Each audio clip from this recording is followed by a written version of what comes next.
왜냐하면 그들이 하나님을 경험하고 하나님의 은혜를 받은 그 날짜는요, 시간은 짧았습니다. 하나님과 계약을 맺고 선택된 백성이었지만 그들 마음속에 여전히 죄성이 있고 우상을 숭배하는 그런 근성이 그대로 남아있었던 것입니다. 여러분, 사람들 보면 그래요. 사람들이 교회에 초청을 하고 전도를 받아서 교회에 나옵니다. 또 어떤 사람들은 부흥에 초청해서 은혜를 받고 뜨겁게 하나님의 축복을 받고 성령을 체험하지.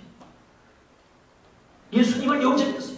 눈물을 흘리고 콧물을 흘리고 막 회개하면서 내가 이제 예수님만 섬기며 살겠다, 그렇게 결심하고 작정합니다. 그러던 어느 날 퇴근 시간에 직장 종들과 함께 술자석에 앉아서 한 잔, 두 잔 먹다 보니까 곤드레 만드레가 되었어요. 여러분, 예수 믿고 교회에 나왔다고 해서 금방 새 사람이 되는 것이 아니에요. 교회에 다니지 않던 때의 그 습관이 그대로 그 속에 남아 있습니다. 그래서 담배에 손이 가고 술자석에 오면 술에 입을 대고 자기가 하는 그런 좋지 않은 버릇들이 그대로 살아있어요. 당장 변화가 일어나는 것이 아닙니다. 옛사람의 습관들이 한 가지씩 이제 드러나면서 신앙생활 하면서 하나님 말씀을 들으면서 깨달으면서 그것들이 하나하나씩 벗겨지면서 조금씩 변하면서 예수님을 닮아가는 거예요. 할렐루야. 네.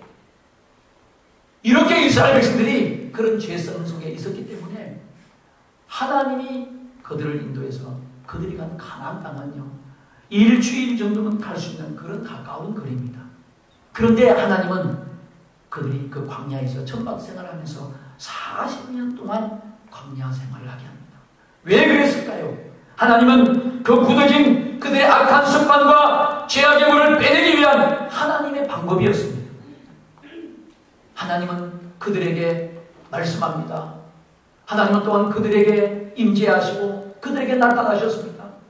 그들이 광야를 살아갈 때 그 광야 속에서 하나님은 그들이 죽지 않고 환난당하지 않도록 낮에는 구름 기둥으로 덮어주시고 밤에는 불 기둥으로 보호하셔서 하나님의 자신을 늘 보여주었습니다. 그래서 그들은 하나님의 임재하심을 보고 오늘도 하나님이 여전히 우리와 함께 하시는구나. 신명기 8장 2절 말씀해 보니까 내 하나님 여호와께서 이 40년 동안 너로 광야의 길을 걷게 하신 것을 기억하라. 이는 너를 낮추시며 너를 시험하사 내 마음이 어떠한지 그 명령을 지키는지 아니 지키는지 알려 하심이라 말씀했습니다. 아멘. 그렇게 해서 그들이 광야에서 40년 동안 천막생활을 합니다. 그리고 그들은 기대와 소망을 가지고 가나안 땅에 들어가지. 힘차게 들어갔습니다. 가나안 땅에 들어가니까 그때부터는 하나님의 구름 기둥과 불 기둥이 없어졌습니다. 대신에 그들 앞에는 십계명을 담은 법궤가 있었습니다. 백성들은 그 진두의 제사장들이 법궤를 짊어지고 앞장서서 걸어갑니다. 그럴 때 그들은 그 법궤를 앞세우고 걸어갈 때 그들은 싸움에서 승리하고, 법궤를 앞세우고 걸어갈 때 건널 수 없던 요단강이 갈라지고 하나님의 수많은 이적과 기적의 역사가 일어나고 전쟁에서 승리했습니다. 그리고 가나안 땅을 하나하나 점령해 들어갔습니다.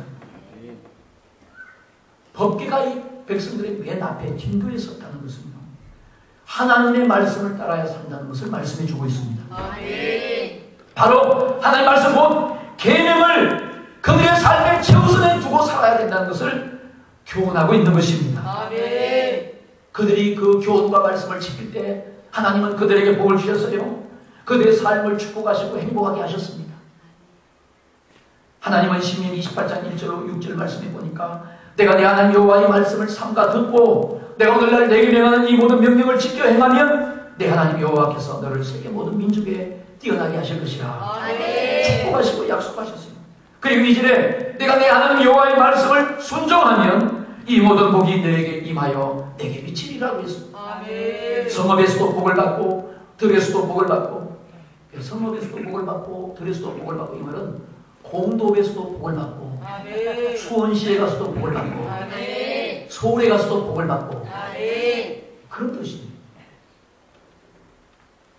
들에 가서도 복을 받고, 이열대에서도 복을 받고, 집에서도 복을 받고. 아멘. 내 몸의 소생과 내 토지의 소산과 내 짐승의 새끼와 우양의 새끼가 복을 받을 것이다. 우리의 가족들, 우리 자손들, 우리가 하는 것이 다 복을 받는다. 아멘. 내 강주리와 떡반죽 그릇이 복을 받을 것이다. 아멘. 내가 들어가도 복을 받고 나가도 복을 받을 것이다. 아멘. 하나님 말씀을 지켜 순종할 때, 계명을 지킬 때 이런 복을 약속하셨습니다. 아멘. 그런데요, 그 이스라엘 백성들이 참 목이 곧은 백성이고,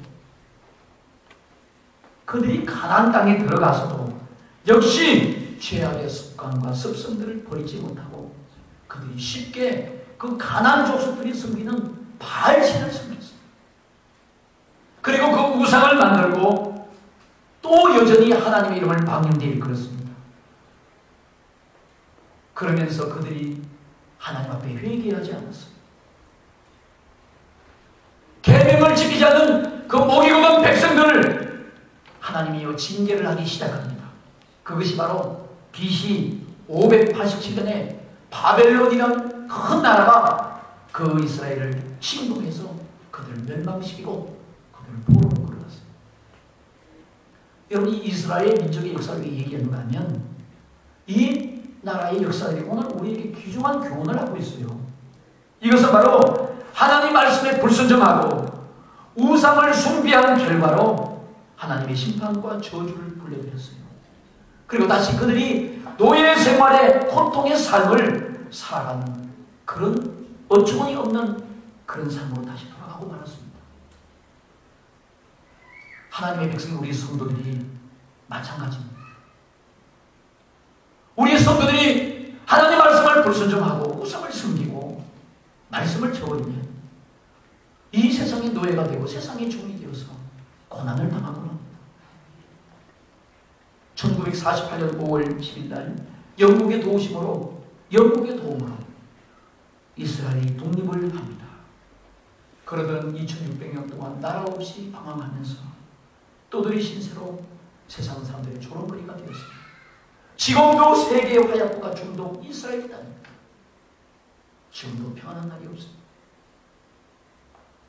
결국 이스라엘이 그들이 실패했습니다. 왜 그들이 실패했습니까? 그들은 저들을 구원하신 자기 창조주 하나님 여호와 하나님을 뜨겁게 사랑하고 하나님만 섬겨야 되는데 그 하나님과의 사랑의 관계를 깨뜨리고 그들이 실패의 길을 자초로 걸었어요.